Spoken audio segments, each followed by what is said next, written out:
சும்மா உங்க வாழ்க்கையில ஏதோலாம் நடக்காது. நீங்க கற்பனை செய்யறது தான் உங்க கண்ணுக்கு முன்னாடியே ரியாலிட்டியா வருது. இன்னைக்கு உங்களுக்கு இந்தந்த ப்ராப்ளம் இருக்கு, இந்த ப்ராப்ளம் இருக்கு, இந்த ப்ராப்ளம் இருக்குன்னா, இந்த ப்ராப்ளத்த பத்தி எல்லாம் நீங்க நெறைய யோசிச்சிருக்கீங்க. இந்த ப்ராப்ளம் வந்துரக்கூடாது, வந்துரக்கூடாது, வந்துரக்கூடாதுன்னு அந்த ப்ராப்ளத்த பத்தியே யோசிச்சிருக்கீங்க.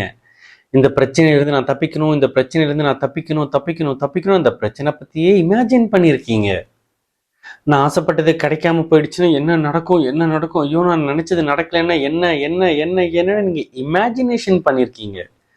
நம்ம இமேஜினேஷன்ல என்னத்தை பார்க்குறோமோ அதுதான் இந்த 3Dல வரும். அதாவது இந்த கரண்ட் ரியாலிட்டி நம்ம வாழ்க்கையில வரும்.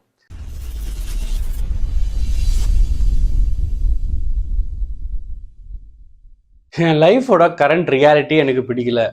நான் ஆசைப்படுற அந்த வாழ்க்கை எப்படி இருக்கும் தெரியுமா, அந்த ரியாலிட்டி எப்படி இருக்கும் தெரியுமா, ஆனால் இப்போ என் கண்ணுக்கு முன்னாடி தெரியுற இந்த ரியாலிட்டி, இந்த லைஃப் எனக்கு இது பிடிக்கவே இல்லை அப்படின்னு நம்மள நிறைய பேர் ஃபீல் பண்ணிட்டு இருப்போம்ல. ஒரு சிம்பிளான கொஸ்டின், ரியாலிட்டினா என்ன?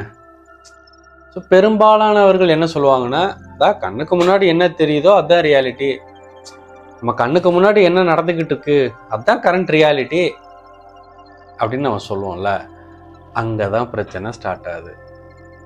நீங்கள் கண்ணுக்கு முன்னாடி தெரியறது தான் கரண்ட் ரியாலிட்டின்னு நம்புறதுனால நீங்கள் அதுக்கு ரியாக்ட் பண்ணிட்டு இருக்கீங்க தப்பு தப்பா. ஒரு சின்ன எக்ஸாம்பிள் சொல்கிறேன். இப்போ பாக்டீரியா இருக்குன்னு உங்களுக்கு தெரியும்ல, நம்ம ஸ்கூலெல்லாம் படிச்சுப்போம்ல. பாக்டீரியா, குட்டியா பாக்டீரியா நம்ம கண்ணுக்கு தெரியாது. நம்ம ஒரு மைக்ரோஸ்கோப் வச்சு பார்த்தோம்னா அந்த பாக்டீரியா நம்ம கண்ணுக்கு தெரியும். ஸோ இப்போ நம்ம கண்ணுக்கு தெரியல அப்படிங்கிறதுனால இப்போ பாக்டீரியா இல்லையா? ஆனால் மைக்ரோஸ்கோப் வழியாக பார்த்தா பாக்டீரியா தான் இருக்குன்னு தெரியுது. அப்படியே ஓடுது அந்த பாக்டீரியா, அந்த செல் அப்படியே ஓடுது, நம்மளுக்கு தெரியுது. ஆனால் கண்ணுக்கு தெரியல. ஆனால் ஒரு இன்ஸ்ட்ருமெண்ட்டை வச்சு பார்த்தோம்னா தெரியுது. இப்போ இந்த ரேடியோ வேவ்ஸ் எல்லாம் சொல்லுவாங்கள்ல, எஃப்எம் ரேடியோ வேவ்ஸ் எல்லாம் இருக்கும். இந்த வேவ்ஸ் எல்லாம் நம்ம கண்ணுக்கு தெரியுதா? இல்லை. ஆனால் ஒரு ஒரு ரேடியோ வச்சிங்கன்னா உங்களுக்கு பாட்டு கேட்கும். வேற ஒரு ஃப்ரீக்வன்சிக்கு மாற்றிங்கன்னா வேற பாட்டு கேட்கும், வேற ஃப்ரீக்வன்சி மாற்றிங்கன்னா வேற பாட்டு கேட்கும். ஆனால் நம்மளுக்கு இந்த ரேடியோ ஃப்ரீக்வன்சி வேவ்ஸ் கண்ணுக்கு தெரியாது, நம்மளால ஃபீல் பண்ண முடியாது. ஆனால் அது இல்லைன்னு அர்த்தம் இல்லை. ஸோ பாக்டீரியா நம்ம கண்ணுக்கு தெரியல, ரேடியோ வேவ்ஸ் நம்ம கண்ணுக்கு தெரியல அப்படின்னா அது இல்லைன்னு அர்த்தம் இல்லை, அது இருக்கு. அது நம்ம பார்க்கணுன்னாலோ இல்லை ஃபீல் பண்ணணுன்னாலோ நம்மளுக்கு ஒரு இன்ஸ்ட்ருமெண்ட் வேணும், ஒரு மைக்ரோஸ்கோப் வேணும், ஒரு ரேடியோ வேணும். அந்த மாதிரி நீங்கள் ஆசைப்படுற வாழ்க்கையும் இருக்கு. நீங்கள் எந்த மாதிரி ரியாலிட்டி வேணும்னு ஆசைப்படுறீங்க, உங்களோட டிசைர்ட் ரியாலிட்டி, நீங்கள் ஆசைப்படுற அந்த வாழ்க்கை உங்கள் கண்ணுக்கு முன்னாடி தான் இங்கே இருக்கு. உங்கள் கண்ணுக்கு தெரியல. எப்படி அந்த பாக்டீரியா இருக்கு, உங்கள் கண்ணுக்கு தெரியல, ஆனால் ஒரு இன்ஸ்ட்ருமெண்ட்டை யூஸ் பண்ணுனா அது தெரியுது. அதே மாதிரி தான் நீங்கள் ஆசைப்படுற வாழ்க்கையும் உங்கள் கண்ணுக்கு முன்னாடி தான் இருக்கு, அது உங்களுக்கு தெரியல. அதுக்கு ஒரு இன்ஸ்ட்ருமெண்ட் இருக்குது, அந்த இன்ஸ்ட்ருமெண்ட்டை யூஸ் பண்ணால் உங்களால் அதை பார்க்க முடியும். அது என்ன இன்ஸ்ட்ருமெண்ட்டு? நாம் ஆசைப்படுற வாழ்க்கை நம்ம கண்ணுக்கு முன்னாடி தான் இருக்குது, அதை பார்க்கறதுக்கு ஒரு இன்ஸ்ட்ருமெண்ட் இருக்கா? என்ன இன்ஸ்ட்ருமெண்ட்டு அப்படின்னா அதுக்கு பேர் தான் இமேஜினேஷன், கற்பனை. நீங்கள் ஒன்றே கேட்பீங்க, கற்பனை அது நம்ம கற்பனை பண்ணுறதுப்பா, சும்மா நம்ம மைண்டுக்குள்ளே நம்ம இமேஜினேஷனை நம்ம கற்பனை பண்ணுறது, அது என்ன உண்மையிலேவா இருக்கு? அது சும்மா கற்பனை தானே, அது சும்மா மைண்டுக்குள்ளே தானே யோசிக்கிறோம். இந்த கண்ணுக்கு முன்னாடி என்ன தெரியுது, இதுதான் கரண்ட் ரியாலிட்டி. நீ ஆசைப்படுற வாழ்க்கை இருக்குன்னா அதுவும் கற்பனைக்குள்ளே தானே இருக்கு, இமேஜினேஷனுக்குள்ளே தானே நீ பார்க்குற, அது ஒன்றும் நிஜத்தில் இல்லை அப்படின்னு நீங்கள் கேட்கலாம். இதுதான் லா ஆஃப் அட்ராக்ஷனுடைய மெயின் கேட்டு. இந்த கேட்டை நீங்கள் தாண்டணும். என்னன்னா, இல்லை இமேஜினேஷன் அப்படிங்கிறது ஏதோ உங்கள் மைண்டுக்குள்ளே நீங்களா சும்மா உங்களுக்குள்ள ஏதோ தனிப்பட்ட முறையில் ஏதோ கற்பனை பண்ணி பார்த்துக்கிறீங்க அப்படின்னு நினைக்காதீங்க. அந்த இமேஜினேஷன் தான் டோர்வே, அதுதான் போர்ட்டல். இப்போ இருக்கிற உங்கள் வாழ்க்கை, நீங்கள் ஆசைப்படுற வாழ்க்கை, அந்த ஆசைப்படுற வாழ்க்கை உங்கள் கண்ணுக்கு முன்னாடி வரணும்னா நீங்கள் யூஸ் பண்ண வேண்டிய கருவி இமேஜினேஷன். உங்கள் ரியாலிட்டிங்கிறது நீங்கள் இமேஜினேஷனில் பார்த்து பார்த்து உருவாக்குறது தான். சும்மா உங்கள் வாழ்க்கையில் ஏதோலாம் நடக்காது. நீங்கள் கற்பனை செய்யறது தான் உங்கள் கண்ணுக்கு முன்னாடியே ரியாலிட்டியாக வருது. இன்றைக்கி உங்களுக்கு இந்த ப்ராப்ளம் இருக்குது, இந்த ப்ராப்ளம் இருக்குது, இந்த ப்ராப்ளம் இருக்குன்னா இந்த ப்ராப்ளத்தை பற்றியெல்லாம் நீங்கள் நிறைய யோசிச்சிருக்கீங்க.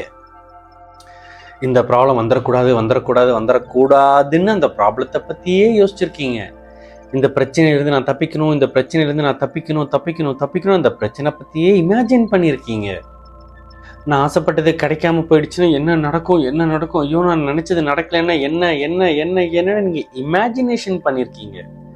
நம்ம இமேஜினேஷனில் என்னத்தை பார்க்குறோமோ அதுதான் இந்த 3Dயில் வரும். அதாவது இந்த கரண்ட் ரியாலிட்டி நம்ம வாழ்க்கையில் வரும். ரைட் நவ் உங்கள் வாழ்க்கையில் உங்கள் கண்ணுக்கு முன்னாடி தெரிகிற உங்களுடைய வாழ்க்கை சூழ்நிலை எங்கேருந்து ஆரம்பிச்சதுன்னா உங்கள் இமேஜினேஷன்லேருந்து ஆரம்பிச்சது. ஸோ இப்போ இருக்கிற இந்த கரண்ட் ரியாலிட்டி உங்களுக்கு பிடிக்கலையா? அது உருவாக்குனது நீங்கள் தான், பட் ஓகே உங்களுக்கு பிடிக்கல. ஆனால் நீங்கள் ஆசைப்படுற ஒரு வாழ்க்கை இருக்குல்ல, இங்கே தான் இருக்குது. ஸோ இந்த இமேஜினேஷன் வழியாக நீங்கள் ஆசைப்படுற வாழ்க்கையை அடிக்கடி பார்த்து ஃபீல் பண்ணினீங்கன்னா அது இங்கே ரியாலிட்டிக்கு வந்துடும். இமேஜினேஷனுக்குள்ளே இருக்கிற அந்த உண்மை கண்ணுக்கு தெரிகிற மாதிரி வந்துடும். நீங்கள் ஆசைப்படுற வாழ்க்கை இருக்கு, உங்கள் கண்ணுக்கு தெரியல. இமேஜினேஷன் அப்படிங்கிற கருவியை வச்சு அந்த வாழ்க்கையை நல்லா பார்த்து ரசித்து ஃபீல் பண்ணினீங்கன்னா கண்ணுக்கு முன்னாடியே அது வந்துடும். இதுதான் மேனிஃபெஸ்டேஷன். உங்கள் கண்ணுக்கு முன்னாடி தெரியறதும் நீங்கள் உங்கள் மன கண்ணில் பார்க்குறதும் ரெண்டும் ஒன்று தான். ஏன்னா ரெண்டுமே உங்களை பாதிக்குது. உங்கள் கண்ணுக்கு முன்னாடி இப்போ உங்கள் லைஃப் இருக்குது, உங்களுக்கு பிடிக்காத விஷயங்கள் எவ்வளவோ நடக்குது, அது உங்களை பாதிக்குது இல்லை. அதுக்கு நீங்கள் ஃபீல் பண்ணுறீங்க, ஐயோ எனக்கு இது பிடிக்கலை, எனக்கு இது இப்படி இருக்கணும், எனக்கு இவங்க இந்த மாதிரி இருக்கணும், ஐயோ ரைட்னோ என் வாழ்க்கை எனக்கு இப்படி இருக்கணும் அப்படி இருக்கணும், எனக்கு இது பிடிக்கவே இல்லைன்னு இந்த வெளிப்புற வாழ்க்கை ரைட்னா உங்களை பாதிக்குது தானே. அதே மாதிரி தான் நீங்கள் ஆசைப்பட்ட வாழ்க்கையை இமேஜினேஷன் பண்ணுங்கள். அந்த இமேஜினேஷனில் நீங்கள் ஆசைப்பட்ட வாழ்க்கை எப்படியெல்லாம் இருக்குது தெரியுமா? சரி, அந்த வாழ்க்கை எந்த மாதிரி ஃபீலிங்கை கொடுக்குது தெரியுமா? நீங்கள் இமேஜினேஷன் பண்ணனாலும் நீங்கள் ஃபீல் தான் பண்ணுவீங்க. கண்ணுக்கு முன்னாடி இருக்கிறத பார்த்தாலும் நீங்கள் ஃபீல் பண்ண போகிறீங்க, ரியாக்ட் பண்ண போகிறீங்க. இமேஜினேஷனில் பார்த்தாலும் நீங்கள் ஃபீல் பண்ண போகிறீங்க, ரியாக்ட் பண்ண போகிறீங்க. இப்போதைக்கு நீங்கள் என்ன நினச்சிக்கிட்டு இருக்கீங்கன்னா கண்ணுக்கு முன்னாடி இருக்கிறது தான் உண்மை, இமேஜினேஷனில் பார்க்குறது பொய் அப்படின்னு நினச்சிட்டு இருக்கீங்க. பட் உண்மை என்னன்னா இமேஜினேஷனுக்குள்ளே பார்க்குறதும் உண்மை தான், கண்ணுக்கு முன்னாடி தெரியறதும் உண்மைதான். கண்ணுக்கு முன்னாடி இருக்கிறதுக்கும் நாம் ஏதோ ரியாக்ட் பண்ணுறோம், இமேஜினேஷனில் பார்க்குறதுக்கும் நம்ம ஏதோ ரியாக்ட் பண்ணுறோம். மொத்தத்தில் ரெண்டுமே உண்மைதான். பாக்டீரியா கண்ணுக்கு தெரியல, ஆனால் மைக்ரோஸ்கோப் வழியாக பார்த்தா பாக்டீரியா இருக்குல்ல. ஸோ ஆசைப்படுற வாழ்க்கை கண்ணுக்கு முன்னாடி இல்லை, ஆனால் இமேஜினேஷனுக்குள்ளே அது இருக்குல்ல. வெளி உலகத்தை பார்த்தாலும் அதுக்கு ரியாக்ட் பண்ணுறோம், கற்பனையாக உள்ள எதையாவது பார்த்தாலும் ரியாக்ட் பண்ணுறோம். லா ஆஃப் அட்ராக்ஷன் என்ன சொல்லுது? நீ எதுக்கு ரியாக்ட் பண்ணுறியோ, எதை அதிகமாக ஃபீல் பண்ணுறியோ, நீ என்ன நம்புற, நீ எப்படி ரியாக்ட் பண்ணுற, அதுதான் உன் கண்ணுக்கு முன்னாடி தெரியும். ஸோ கண்ணுக்கு தெரியாத ஒரு வாழ்க்கையை கண்ணுக்கு முன்னாடி கொண்டு வருவதற்கு நாம் என்ன செய்ய வேண்டும்? அந்த கண்ணுக்கு தெரியாத அந்த வாழ்க்கையை இமேஜினேஷன் மூலமாக பார்த்து ஃபீல் பண்ணி அதுக்கு ரியாக்ட் பண்ணணும். என் கண்ணுக்கு முன்னாடி தெரியறதுக்கு நான் ரியாக்ட் பண்ண மாட்டேன், இதுக்குத்தான் நான் ரியாக்ட் பண்ணுவேன். இதை நான் பெருசாக நம்பலை, இதைத்தான் நான் நம்புகிறேன்.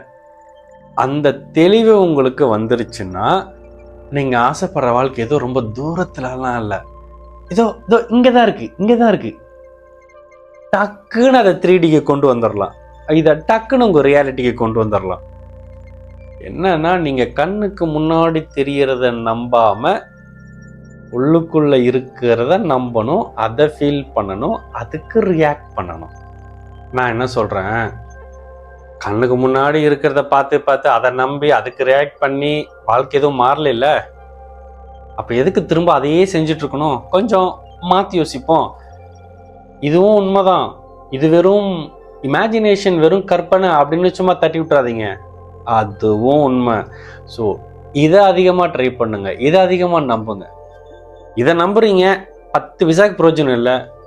இதை நம்பி பாருங்க, நீங்க ஆசைப்படுற வாழ்க்கை இமேஜினேஷன், அந்த இமேஜினேஷனை நம்பி பாருங்க, அதுக்கு ஃபீல் பண்ணி பாருங்க, அதுக்கு ரியாக்ட் பண்ணி பாருங்க, கண்ணுக்கு முன்னாடி வந்து நிற்கும்.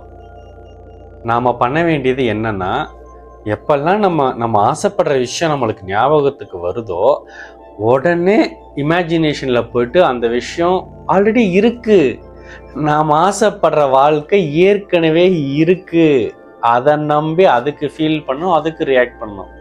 ஆனால் பொதுவாக நம்ம என்ன பண்ணிட்டு இருக்கோம், நம்மளுடைய ஆசை நமக்கு ஞாபகம் வந்த உடனே நம்ம ஆசைப்படுறோம், ஐயோ அந்த வாழ்க்கையே எனக்கு இல்லையே, ஐயோ நான் ஆசைப்படுற விஷயமே எனக்கு இன்னும் நடக்கலையே, இன்னும் என் வாழ்க்கையில் அது கிடைக்கலையே அப்படின்னு நீங்கள் இதுக்கு ரியாக்ட் பண்ணுறீங்க. நீங்கள் ஆசைப்படுற அந்த வாழ்க்கையை பற்றின ஞாபகம் வரும்போதெல்லாம் இப்போ கண்ணுக்கு முன்னாடி தெரியுற இந்த வாழ்க்கையை நினச்சி நீங்கள் புலம்புறீங்க. That is the biggest mistake everybody is doing. So உங்களுக்கு உங்கள் ஆசை ஞாபகத்துக்கு வந்துருச்சு, நீங்கள் ஆசைப்படுற அந்த வாழ்க்கை உங்களுக்கு ஞாபகத்துக்கு வந்துருச்சுன்னா கண்ணுக்கு முன்னாடி தெரியுது, இதை நம்பக்கூடாது, இதுதான் உண்மை, இதை நம்பணும், இதுக்கு ஃபீல் பண்ணணும், இதுக்கு ரியாக்ட் பண்ணணும், இதுதான் உண்மை. இதெல்லாம் சும்மாப்பா, இதுதான் இங்கே வரப்போகுது, இது சும்மா, இது பழசு, இதுதான் புதுசு, இதுதான் இங்கே வரப்போகுது, இதுதான் உண்மை அப்படின்னு அந்த இமேஜினேஷனுக்கு ஒரு இம்பார்ட்டன்ஸ் கொடுக்கணும். அந்த இமேஜினேஷனை நம்பணும், அதுதான் உங்கள் பிலீஃப் சிஸ்டமாக இருக்கணும். நீங்கள் அதை தான் ஃபீல் பண்ணணும், நீங்கள் அதுக்கு தான் ரியாக்ட் பண்ணணும். அப்படி ஒரு பழக்கத்தை நீங்கள் ஏற்படுத்திக்கணும். எப்போ அந்த தன்மை உங்களுக்குள்ளே வருதோ, நீங்கள் சும்மா ஆசைப்பட்டதை பார்த்தா போதும், ஃபீல் பண்ணால் போதும், கண்ணுக்கு முன்னாடி வந்து நிற்கும். அதுக்கு பேர் தான் manifestation. Okay, so happy manifesting. மீண்டும் இன்னொரு நல்ல பதிவில் வந்து உங்களை சந்திக்கின்றேன்.